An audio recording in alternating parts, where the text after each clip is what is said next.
It's a bustling Friday night at the Dakota Jazz Club, where the 3-time Emmy-winning actor, singer, and theater professor, T. Michael Rambo's infectious passion for art welcomes you at the door. Hey everybody, how do you do? I got something in store for you. His rich voice reaches every corner of the room, and it's corny and it's cheesy. But looking at the crowd,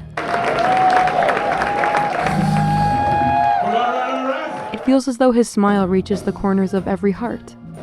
He sings with the conviction of someone who's fought for it.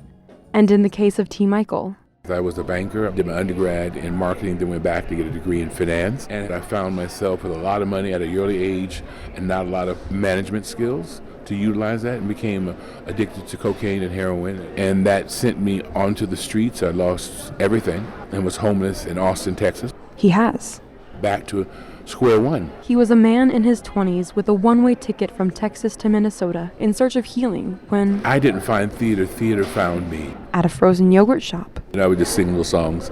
Have some yogurt, have a twist. How about some sprinkles? How about this? It's some yogurt today. where he was scouted for the opera by the head of the Minnesota Opera Company, and I got that role and I never looked back. the dive into creativity became a new form of healing. I found myself waiting to meet myself.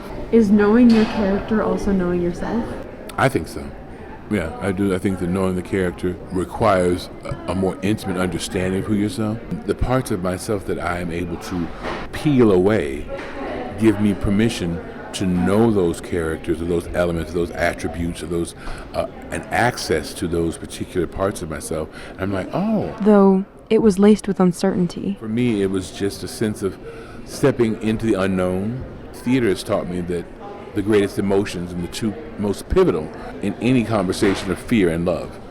Love of something, fear of losing it. It's like tightrope walking on a bicycle. It's like being a daredevil. It's like death-defying sometimes.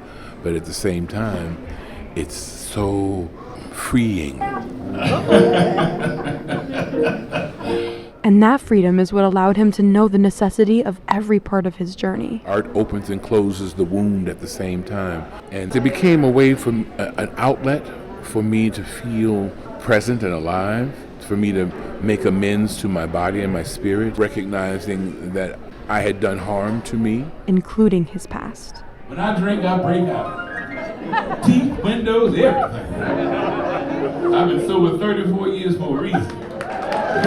My former self led me here in the rooms of AA and NA and 12-stepping. There's a phrase people say that folks often get kind of weirded out by, that you're a grateful recovering alcoholic and addict. And I'm grateful because I recognize that my former self is why I'm here. And so I would not give anything else. I wouldn't give nothing for my journey. My journey has brought me the joy that I live in.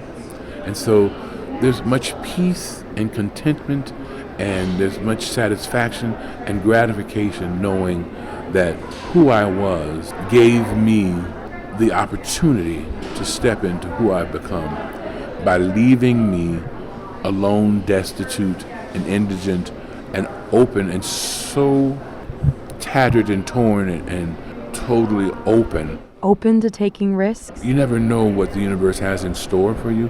What you do know is that preparedness makes whatever is in store for you possible. And so I've always been prepared and ready. And where I was not ready, I was prepared to get ready. And through reconciling with himself through his art, he's found a love for the uncertainty of the future. The love of what we do gives us the resilience, the sense of purpose, and the sense of being able to achieve and attain our greater yet to be. That which is not known, but is greater when we allow ourselves to lean into it and be present and open and available to the possibilities. T. Michael Rambo.